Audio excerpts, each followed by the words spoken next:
this out.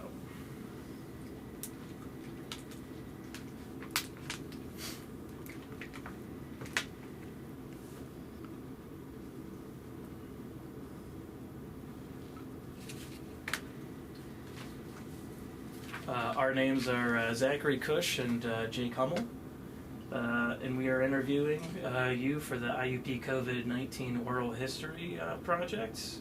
We're interested in learning about people's experience during the pandemic, and today's date is February 21st. Would you please begin by introducing yourself? Yes, hi. My name is Ramesh Soni. I'm the chairperson of the Department of Management at IUP. And again, this interview is being conducted on February 21st, 2023. And a little bit about myself. I've been teaching at IUP since 1988. What else do you need to know about me? More background? Is it good? That should be good, yeah. Okay. So we'll jump right into asking questions related to COVID-19. Where were you living, and how did your personal and professional priorities and projects that you were working on change when the pandemic hit? Okay, so I lived here in town, and then we got an email that everything is you're going to be switching over to online teaching, and so it was like a complete transition, and it required a lot of learning because I had never used the Zoom technology for teaching. And we were given very short time period to learn the technology. I think we were given 1 week period. I think it was during the spring break. So spring break, and then basically a week after that.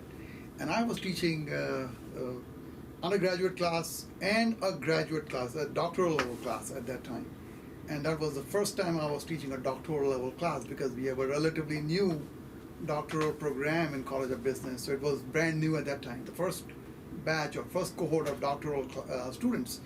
So it was a big transition for me because how do you teach this doctoral class, brand new preparation, and then all of a sudden you have a new technology. So before you got the notification of COVID-19, then did you already have like a set list of ways you were going to try to teach that class, the doctoral class? I had planned how to cover that class in a face-to-face fashion, but not how we are going to cover this now in a slightly different modality. That's where the issue was. And it took me a while to learn about Zoom because, Zoom, having never used it, how do you share a screen? I mean, everything was new, right? Absolutely. Now it's like our second nature, but that was not the case. I think it was quite a learning curve for all of us because we all just learned about Zoom. It was, and then I had to set up my work at home with 2 screens because I didn't have 2 screens. And how do you have one screen where I can see all the pictures and another screen where I have my content so I can talk to the students and see their pictures, and on all that stuff was kind of hit and miss in the beginning because it was difficult. And before that semester with COVID-19, what were your responsibilities at the university? I know you said it was your first time teaching a doctoral level class. Right. Was it all undergrad? No, I taught, mainly I taught graduate, MBA level classes. Masters. And I did teach some undergraduate classes, so combination. But PhD was brand new thing for us because we started our PhD program in 2018. Okay. Around that time, or 1918. So this is literally like right before COVID-19. Right. What about personally, if you don't mind me asking, how the pandemic affected your life? Oh, it did affect significantly because number one, personally, I was not able to see my kids for a while. My one daughter was in Phoenix, Arizona. That's 4-hour flight, and then so I didn't get to see her for a while because we didn't want to take any chance of her flying and getting something on the flight. And same thing with my other daughter. So personal life was affected in many ways, and then we were just sitting at home. We were scared to go anywhere. Just stuck. Just scared. Yeah. I mean, even to go to grocery store, we were so scared that we did not go to grocery store. Fortunately, we had some stuff, and we were making do. We were, making it just with whatever we had in our pantry. So we were scared to, we didn't know what is going to be happening, how people would catch these this virus, and nothing was known. There was no mask, remember? And there was mixed mask mandate in the beginning. They were saying, don't put on a mask because only if you have COVID, put on a mask, because there was a shortage. They did not want people to use up all the masks and not leave enough for the medical professionals. Yeah, and that's a good follow-up question. Is so where were you getting your information about COVID-19? Oh, it's all on the internet and television and all that stuff. Basically that's it. Yeah. The TV, radio, and basically the computer. Yeah, so your life was pretty much like technocentric at that point. Absolutely. All computers, including personal data collection and professional education. Everything was computer. Just sitting at home and the computer and telephone and yeah, that's it.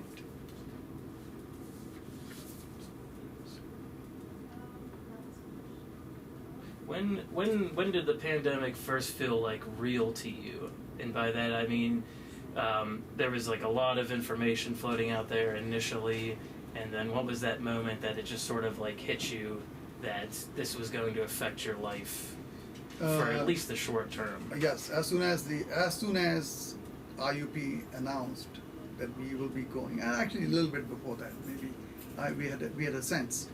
So maybe around March 15th, around that time period, it looked like that it's really going to hit everyone. It's going to be affecting, and the panic was set in at that time, in terms of the news coverage, what was what was coming up on the news and television, internet, and then on top that all the educational institutions were moving over to Zoom only, and we got an email saying we are not even allowed to come to campus. We were told we can come and collect our stuff because if you're teaching from home, you need to take books and other things, and then there were strict guidelines as to when you can come and so on and so forth. So when all that happened, it was like a big panic moment. Yeah, so panic, and would you also say like anxiety? Absolutely, there was a lot of anxiety at that time. What's going to be happening, and what are we going to be doing, and how are we going to make a mask, and why use mask or not use mask, and there were all kinds of conflicting information, such as they said don't put on a mask because what will happen is you will breathe and you will touch and you will, because the mask will be uncomfortable, and if you touch some surface and while you're adjusting your mask you're likely to get COVID. All that stuff was going on. So a lot of incomplete, sometimes to the inaccurate information was floating around. Yeah. And so a lot of anxiety, what to believe, what not to believe, what to do. All kinds of people saying, oh, you always steam yourself, like a lot of steaming to kill the virus, all kinds of stuff, a lot of rumors. Yeah, so really just leaves you with more questions than answers. That's what true. It comes down to. Absolutely. And how did the pandemic affect your perspective towards the community, your job, just overall, how to handle emergency situations? So, it was something good came out of it in a way due to pandemic. We learned new technology and we figured out that we can do somewhat decent job even remotely, for example. Is that the kind of answer you're looking for, right? Yeah. Basically, so something good has come out. Now we are able to, many of the students are able to take classes while sitting remotely and, concurrently with students who are on campus. So we have the technology and we have learned all the techniques to be as effective as we can. Okay, so sometimes, for example, it's good things. Even like personal things. Many a time I would say if I had to meet with my financial consultant, okay, for my investments and so on. At one time we used to meet in person. Now I basically say, hey, we have this technology, we know, let's meet on Zoom, for example. So some things have come out of that, we have learned. So life has changed post-pandemic, and during pandemic, of course, it was like, we just switched from one mode to other. So, like, what you're saying is we basically learned a whole new level of flexibility. Absolutely. We thought we weren't capable of in society. Yeah, exactly. We just, all of a sudden, we learned how to be flexible, yeah. And that's great. I mean, it sounds like you were looking at the whole situation with a glass half full mentality. Yeah. I mean, I guess you have to. Yeah. You have to. I mean, although we were all cooped up in the home and we were not going out to eat and we were not going out to grocery store as much, and so on. So in a way, you were like, there was a sense of isolation. You're not really, you can't even see your kids. We were afraid to go to their house and they were afraid to come to our house, travel on the road, because in the beginning, in the first 3-4 months, because of incomplete information. Absolutely. Nobody knew what is going on. So in many ways, we were affected significantly, positively, and some positive came out, but there were some negatives too, the social isolation. And have you ever compared your experience with other people's experiences? Have you ever sat down and just talked to someone and see maybe that related to like what you were going through? Yeah, most of the time. I mean, you'll talk to your friends. You talk to, I spoke to my mother in India, my sisters and brother-in-law in India, and comparing notes. What's going on? How you guys are managing? How we are managing? What is going on? How are you surviving? And so on. So we constantly talked about those kinds of things, And then, of course, you were reading in the news and, how people were going through some tough times, right? At that time, society, a lot of people, they were not able to afford food. A lot of people didn't have jobs. In the beginning, things were happening, right? That big lines at the food bank, people coming in their expensive cars, they didn't have money to buy food.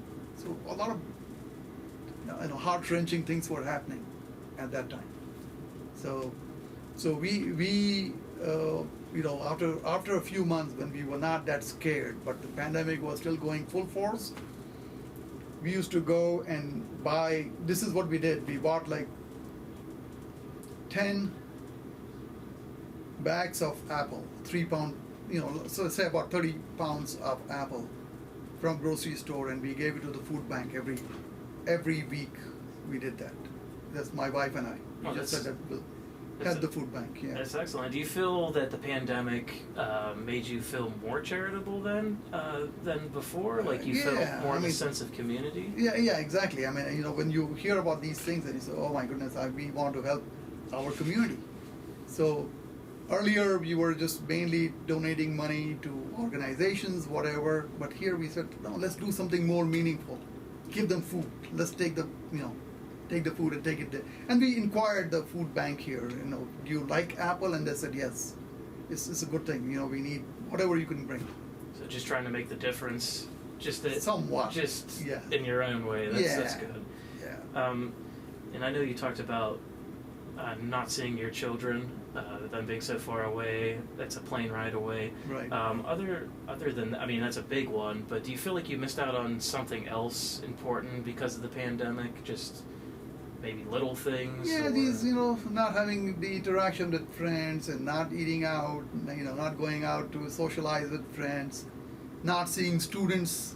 The students that I was seeing them on the computer, but not seeing my students and interacting with students. Those kinds of things did affect me. It's like for you guys, and you must have felt the same kind of thing, right? Not seeing students, were you able to see other friends, other classmates? Over Zoom. Over Zoom, right? Everything was on Zoom. And I think that has also changed the way that we interact socially too, because I have a lot of close friends that are far away, so just about every single week we meet up on Discord. Which you did not meet We did before. not, and now it's a normal thing. It's a normal thing, so there's something good. It is something good that came from it. Right. Like it sort of showed us the extra technology, and it also kind of got you out of your comfort zone of a normal in-person interaction. Right. And again, I mean, think about this. I graduated from my college. Say at that time maybe 37, 38 years ago. And I was still maintaining contact with my friends because I'm talking about college friends.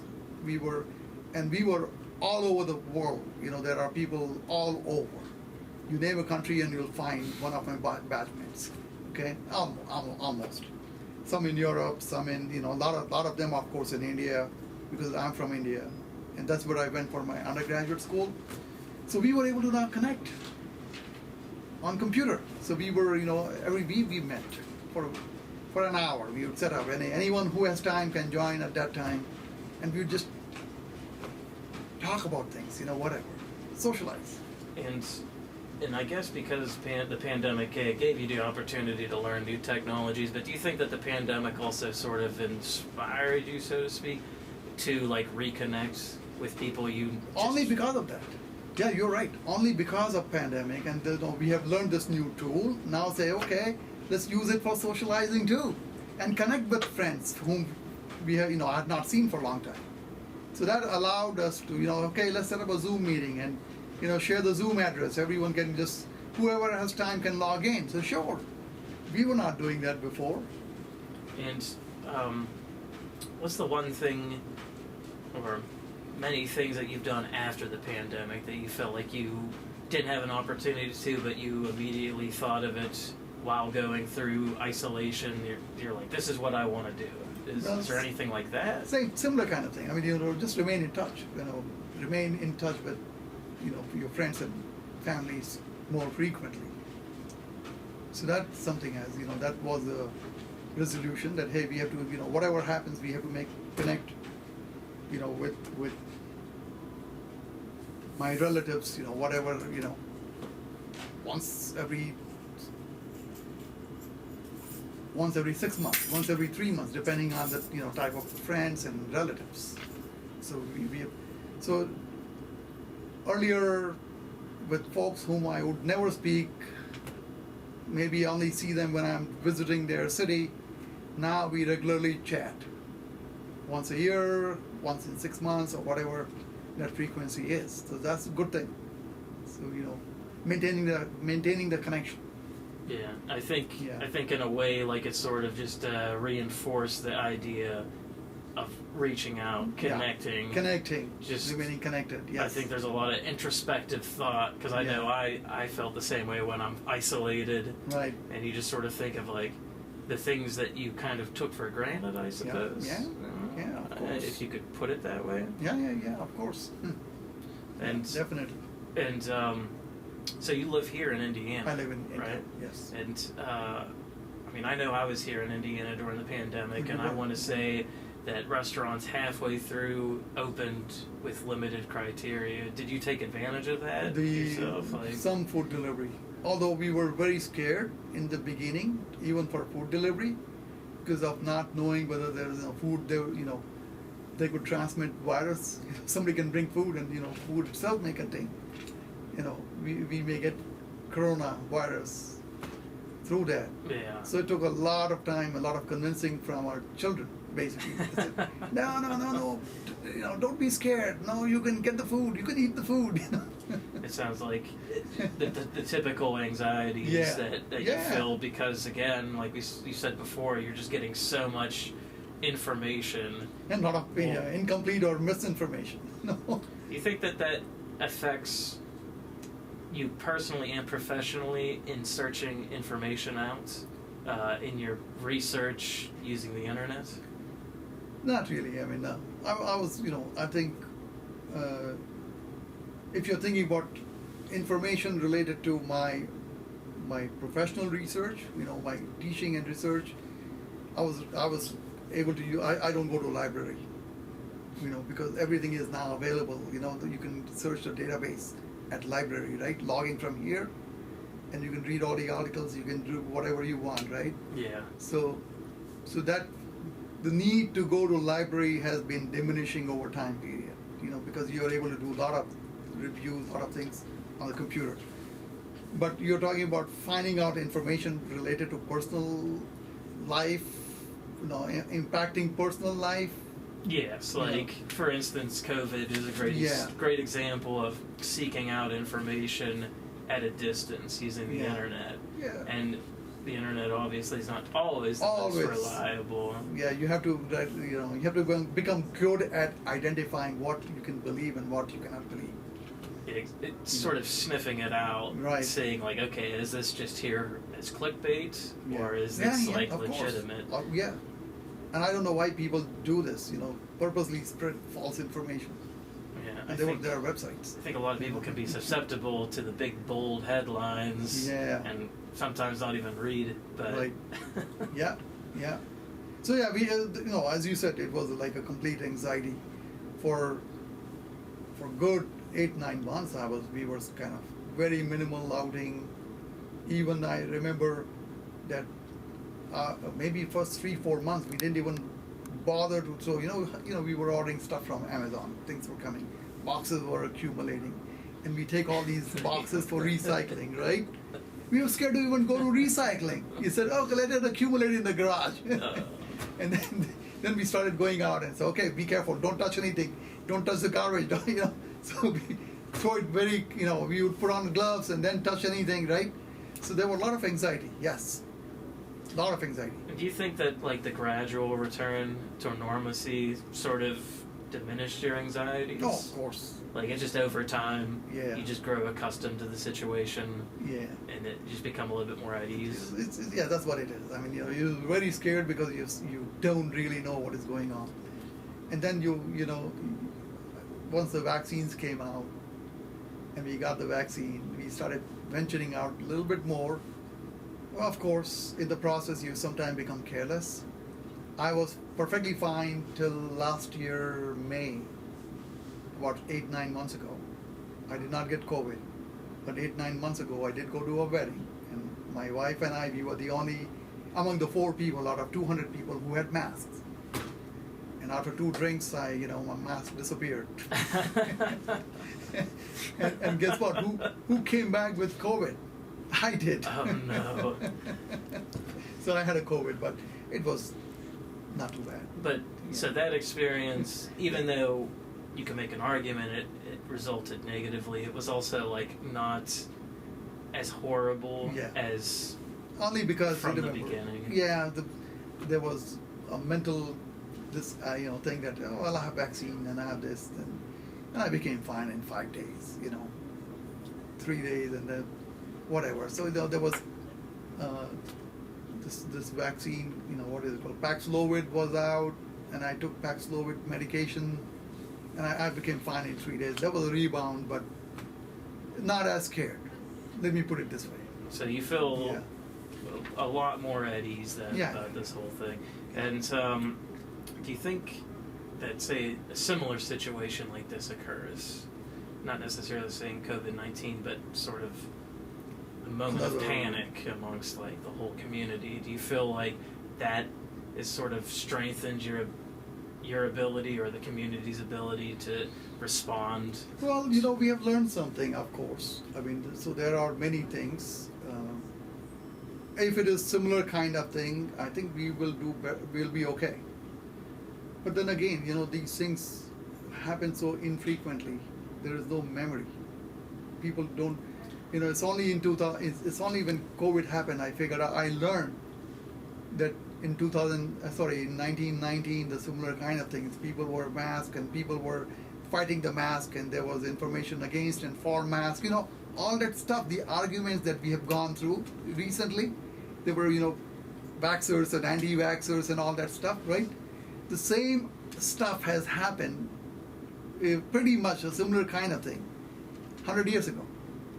No. It's one of those things where history doesn't necessarily repeat itself, but it does rhyme. Yeah, it does rhyme, and then people still, so similar kind of thing has happened, So. And that's interesting. You said that you looked that up. It seemed like because it's just related. It's got context to it. Do you feel like you have learned other skills besides technology and research, like personal ones, like how some people baked? Some people of course, learn to play an instrument. Do you feel like you took that opportunity? No, I did not learn. My friends learned how to play instrument, but I started cooking more frequently. That's all. I mean, my wife took the lead in the past, but I became, I said, let me try experiment with this, and let me try experiment with this. And I've become a big fan of Instant Pot. Oh yeah, the Instant Pot.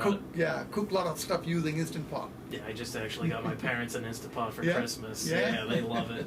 Yeah, it's I was, really good. I was kind of jealous of the gift I gave them, just because it's pretty neat. Yeah. But that's cool that it seems like you took the opportunity to sort of just build off yourself, and I think like a lot of people have. Like you said, your friend learned to play an instrument. He did.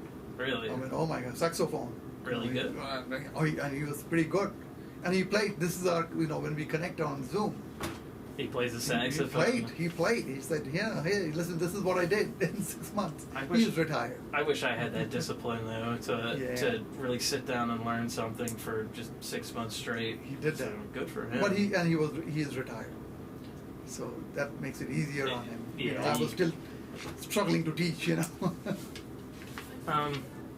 so teaching, like we touched base on it a little bit. But if you were to have like an in-person class, how would that be different than like an in-Zoom class, would you say? Is it still lecture-based or?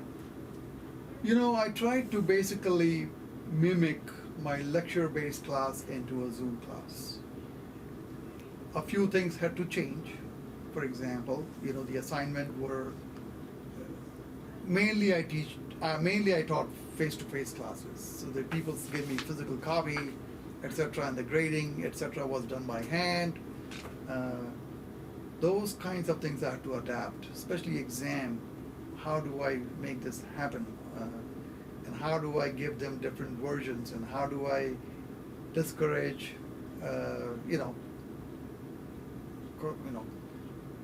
unauthorized collaboration between students and those kinds of things? So I had to do certain things, and we were kind of learning from each other, from some fact. Hey, I'm doing this, and have you tried doing this?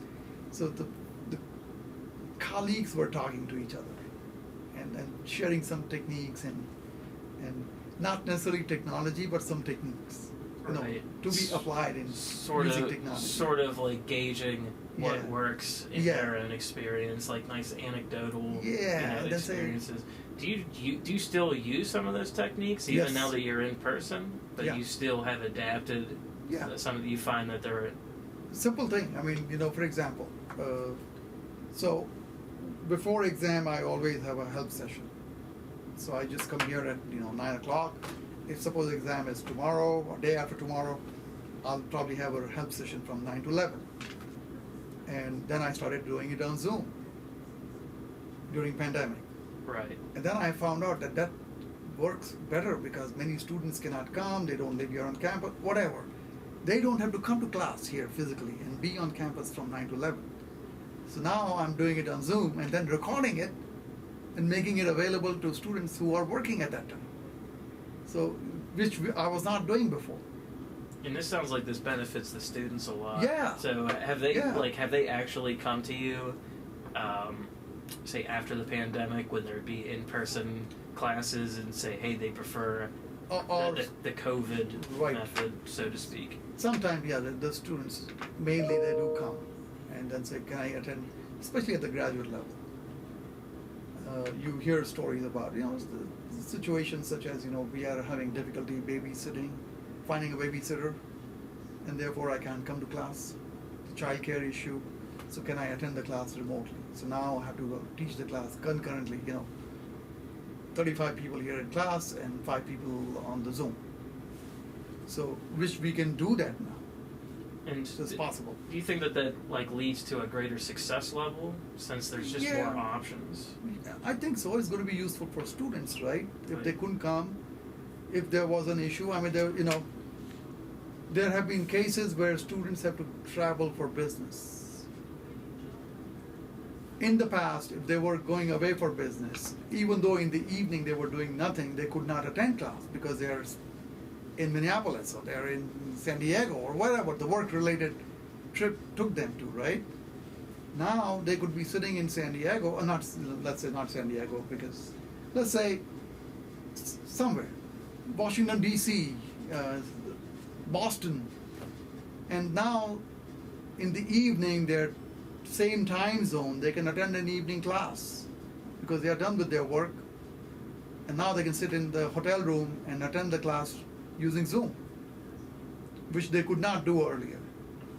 Right, and So that's beneficial to them. super beneficial. Yeah. And so, your memory before the pandemic in terms of teaching, like, would you say that positive, or do you feel like because the blend of the different COVID-19 internet style, this is just a more superior method? Okay, so here's the thing.